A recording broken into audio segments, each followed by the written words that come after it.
Hi guys, so I'm just going to show you a quick DIY tutorial on how to fix this damaged wall. So this is actually really old wallpaper and we're in a rental property. So we've got two kinds of scrapers. You just need to try and scrape as much of this off as you possibly can, just so you can get it nice and tidy.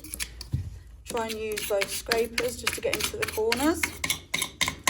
When that's done, just get a brush and just wipe around it just to make sure all the excess dust is off it. And then you just need to get your zinsser, which is probably the best product for this, the primer, and then just give it a little wipe. We're painting the skirting boards as well, so that's absolutely fine to go onto there.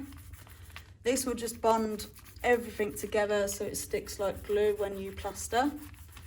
Just make sure to get right into the corners. Once that's dry, then you can just get that ready for plastering.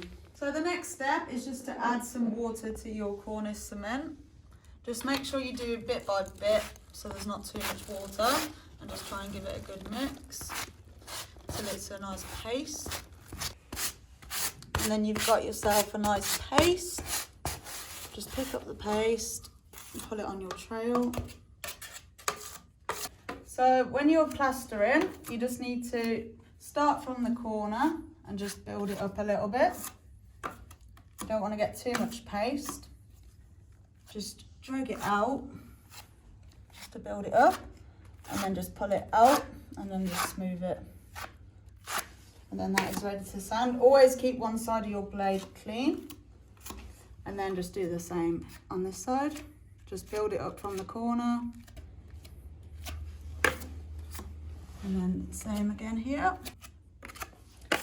And then these bits, we will use gap on them, so you don't need to worry about that until it's dry. And then you can sand it and gap at the same time.